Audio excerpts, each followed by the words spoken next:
So a lot has changed. We all recognize that 2020 was a very different year, and there was so much disruption. There are three major conversations going on right now in companies. It's at least three. It's probably more than that, but the three big ones are around diversity, equity, and inclusion, remote work, which is disrupting even the most mature organizations because we're just not sure how to lead with this level of disruption. And then the impact of intelligent automation. So we've been dealing with automation now since the 50s, so we're about 70 years deep. Manufacturing, for instance, has lost 5 million jobs to a combination of offshoring and automation. But now with intelligent automation, the contribution model of everybody in our organizations is in question. Jobs that we couldn't fill 3 years ago or 18 months ago are now obsolete. And so generally, when I talk to audiences, I stand up and talk about how technology does not displace people, roles evolve, and so forth. But I'm finding out that more and more of that is just untrue. There is significant displacement going on of entire jobs. And so now there's a responsibility that employers have, if they're looking to keep their team intact, to give individuals enough runway for the reskilling and upskilling. And that's why organizations like Milwaukee Tech Hub are so important as it relates to digital skills, data-driven skills, and the things that we need. I was on a phone call earlier this morning with Deloitte, and we were talking about a major shift in one of the largest financial institutions in the world, where they're going from a mainframe environment to a cloud environment. And those mainframers have tremendous compute skills. Hopefully, many of them will transfer over to cloud environments, but they need enough runway, and we have to build leaders. As educators, we have to build leaders that are capable of having the right conversation with enough time. We have to rework the systems. I'll talk a little bit more about disruption now, and we can go from there. So we also have this tremendous opportunity in front of us right now. We are the first generations in history, in all of history, that are experiencing the combination of incredible rates of innovation. Today it's digital, but if you read the tech headlines over the last couple of weeks, there have been many announcements about quantum and the battle for quantum computing power heating up. And so we're actually leaving the digital era during this decade, and we'll move to the cognitive compute or intelligent AI and the quantum era. And that again will be a paradigm shifting for many of us. Combine all of this innovation, which is happening at a rate just so much faster than we've ever experienced in any time in human history. Combine that with longevity, the fact that 4, some would say 5 generations are very active in the workforce today. The thought that we will soon be living to over 90 years of age. By the end of this century, there was news last week, there's a 68% probability that people will live to the age of 124. And we will continue to see this tick up during our lifetimes, during our careers. And this is what we have to prepare people for, is this combination. It's a unique opportunity too for intergenerational learning, but it's the combination of longevity and innovation. In 1800, if I were an adult, I would have seen in the workforce, I may have seen this shift from the agricultural revolution to the industrial revolution, the first one that was steam powered. But it's very unlikely that I could have learned about it from my grandfather, who wasn't there to see it. And it was very unlikely that I would be able to share it with my grandchildren, because I was dead by the time 37 years of age came along, on average. The same is very true just 100 plus years ago in 1900 with the second industrial revolution. But as we live in the fourth industrial revolution, we have a unique opportunity to take advantage of. And that means we have to be willing to learn in multiple directions from multiple generations, younger than us, older than us, and so forth. And we need to do that in order to deal with the significant disruption that has occurred. Now, many would say that the pandemic was the disruptor. I take a slightly different position, and it's really semantics, but hear me out on this. There are major disruptions that have been going on for a long, long time. The fourth industrial revolution started 14 years ago in 2007, 2008. And the rate of innovation has been a significant issue since then. And it has been causing disruption on a global scale within even the most mature organizations. Globalization has impacted us. We all felt the impact of a broken supply chain in 2020. We just moved. If you're ordering furniture today, you're still feeling the impact of a broken supply chain, where it's taking 9 to 12 months to get furniture that's being ordered. And this is an issue that's based on globalization. We also have to think about digital globalization and the fact that population growth during the rest of this century will occur primarily in Southeast Asia and the African continent. And the jobs, the capabilities, the engineering jobs, the STEM jobs, the compute jobs, many of those are going to be satisfied in those countries on those continents.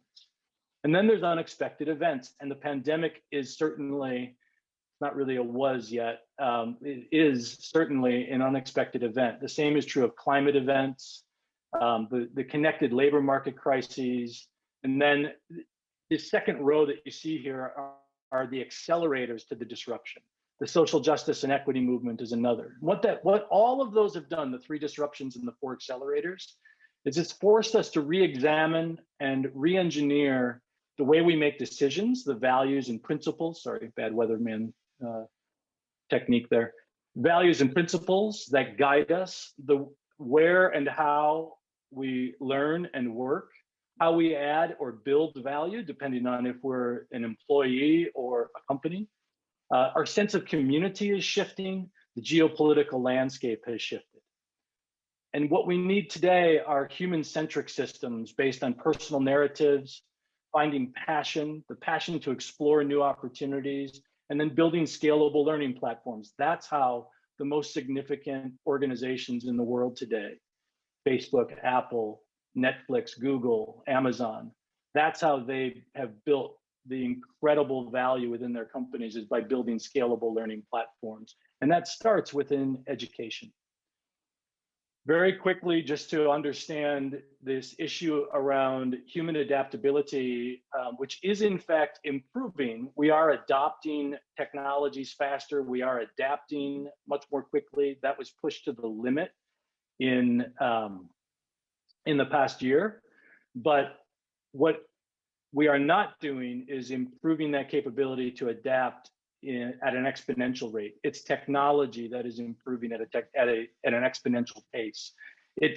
Those lines crossed in 2007, which happens to be the same year that the public cloud became widely available. The iPhone was released in 2007. If you take a look at sort of 2006 to 2008, just about every significant brand, some of whom I just mentioned, were either born during those years or they scaled significantly during those years. Now we're in the age of artificial intelligence. It will become much more prevalent by 2025 in our daily lives, in the workplace. As I said, we just moved. We've got Siri and Alexa competing with each other throughout our home. So home automation is a very basic form of AI, but some of the deep learning, the data-driven analytics that are a function of artificial intelligence today, the world is different. The world that we're sending young learners into, the world that those of us who are on the back nine of our careers have to deal with, it's very different than it's ever been. And we need to build scalable learning systems to respond. So this, I think we can all accept this old economy industrial model of a front-loaded education followed by generating some value within our career over the course of, say, 35 to 45 years. This model is gone, right? The way that was built is that I would work until I'm 65 or 68 years old. I'd retire for 5 years, and then I would just die. That's how our system is built. We're not here with 35-year retirement programs in place. That's on all of us individually. What is not happening right now is the great reskilling. This is a fallacy. Many of us think about it this way because we're used to this paradigm where Even just going back to 1990, if I learned a new set of technical skills, the value of those skills lasted, the half value or half life of the value of those skills was something like 26 years. So if I were able to just reskill one time during a 45-year career, I was good. But today, the half-life of the value of those skills is compressing to such a point where it's really 18 months to 5 years as opposed to 26 years. And so this model isn't going to work for us. It doesn't scale well at all. What we really need is a model that looks much more like this. It's a model where we expect that the Gen Z individuals who are just entering the workforce now, they will have on average 17 jobs in 5 different industries across a career that spans 55 to 70 years. Think about that, 17 jobs in 5 different industries. What we're talking about is the need for skill sets that make us more adaptable.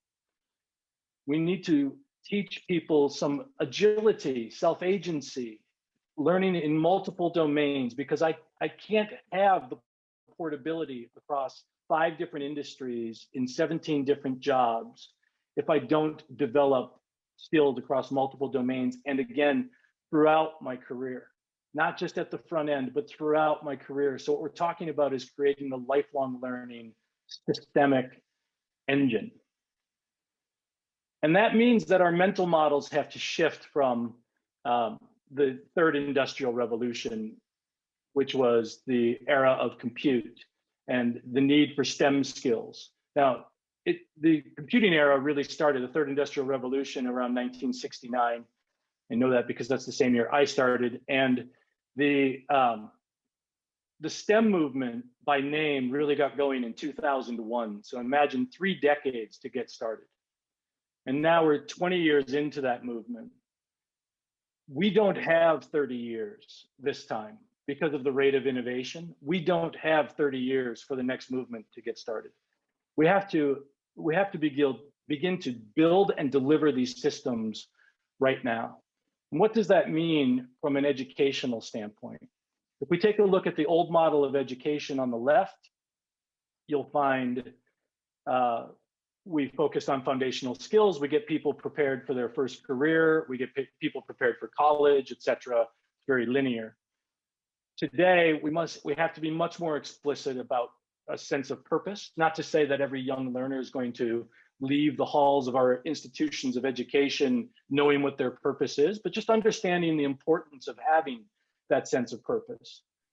Maybe some tools to find it for themselves throughout their life as it continues to evolve. We have to focus on adapting.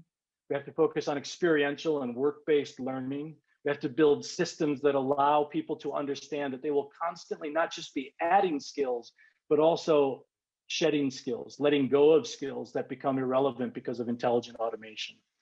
So it's all about building that adaptive mindset and giving people the meta skills, the human skills that allows for this type of model. Imagine for a moment, if you just take a look at your phone and you see all the apps on the front screen. And if I asked you to delete 3 of those apps right now, how hard would it be just on that first screen for you to delete 3 apps? Now, if you think about that in the context of skills, how hard would it be for me to say those 3 skills that you built your life around, that helped you put food on the table, that helped you provide for your family, that helped you raise your kids, let go of those 2. Maybe you find self-worth in those skills that are being automated and so forth. Well, without the understanding of your contribution model, what that means going forward for you within the organization, within society, within your own life, without the ability to build new skills and knowledge, without the ability to understand how technology will augment our capabilities and potentially eventually replace certain capabilities, our willingness to let go of those skills will plummet. And so this is the challenge for leadership right now, is to find a way to let people navigate this path where we're constantly letting go of skills, constantly learning new skills, constantly building upon ourselves and our capabilities and leveraging those within the organization. That's the conversation we have to have. And that's the conversation that takes more than a 90-day triage and acute management system for skill building and boot camps and talent accelerators and so forth. The time to have this conversation is early in life, to let people know that this is what we're dealing with. Or within organizations, the time to have this conversation is in a very proactive way with regard to cultural shift, so that we understand that it's not just about learning the next technical skill that will erode in value faster than ever. It's about building skills in every way, right? We talk about robot proof, and you can see the 3 on the right, but it's bigger than that. It's about building the knowledge and the literacies, building STEM capabilities, having those data skills, being extraordinarily human-centric in the way we design these systems. Now, I have a framework. It's got more than 100 collaborators around the country, really the world, but there's only a few outside of the US, called Human Skills for the Next Era of Innovation. I'll provide some links to the group today that will give you access to all this content. No need to understand this now. It's based on, thank you, Joe. It's based on, that's actually 5 minutes is going to be easy. I can slow down. There's 4 imperatives. The first imperative is around the need for continuous self-innovation and learning. And this has to do with agency, it has to do with motivation and growth mindset and so forth. So 2 mindsets and 6 skills in each quadrant. The second has to do with exploring and unleashing human potential. Here you can see the skills that are in significant demand since the beginning of 2020. Creativity, emotional intelligence, and all of its subscales, like resilience and self-awareness and so forth, empathy. And then on the right side, you see the need for human connection and collaboration. And much of that has to do with new forms of collaboration and communication. And then lastly, the inevitability of human beings converging with machines in the workplace. So how do we work alongside the intelligent technologies? How do we become superhuman in the roles that we play by leveraging intelligent technologies alongside of us? All of this is to say that STEM is not enough. It's an imperative. It's an absolute requirement. Digital skills, data skills, not enough. Absolutely required in order to survive. Prerequisites. But when we think about STEM, we also have to think about the human side of STEM. We have to build STEM learners and professionals who have a strong sense of self, who have an ability to work within teams, who have the ability to help us understand the areas around science and technology that they can help us explore. They have the ability to explain and help us leverage machines, all of us, in more distinct and productive ways than we ever could imagine on our own. This is where STEM can really play a role throughout organizations, regardless of role. This is what we need every engineer to be thinking about as they think about their contribution model within every organization. It's about the human side of our organizations. That's what will make us strongest. Now, of course, there's lots of models to take a look at the sense of purpose. It's at the very center. I happen to use Ikigai. You could also use Simon Sinek. It doesn't, the tools don't matter as much. But helping young people, and I was just having this conversation with my son, who's 25 years old and a Buddhist monk, and my dad, who's 79 years old. And literally, my dad, unsolicited, said, he figured out his purpose 5 years ago at the age of 74. And I wonder if we have that much time today. We know that organizations need to be, there's a calling by young people in our organizations to be more purpose-driven, to be more involved in the community, to be involved in the issues around equity and the disparity in learning outcomes and economic opportunities and so forth. And so as educators for both young learners, adult learners, lifelong learners, one opportunity we have is to help people underscore the importance of purpose, their sense of purpose, their ability to figure that out, our ability to help guide them. Because without it, the hardest skill that we have as human beings, the very most difficult thing that we can do is to learn how to let go. Whether it's a technical skill that we have to let go of because it's no longer of value in the workplace, whether it's human beings, whether it's letting go of ego and needing to be right in a conversation as opposed to being data-driven or collaborative. It's the very hardest thing for us to do. And it is, in a world where we have longevity and innovation coexisting for the first time ever in human history, it is the hardest thing to manage. It's the hardest challenge to manage in organizations. And the sooner we can instill that in ourselves, in our peer groups, in our schools, the better chance we'll have.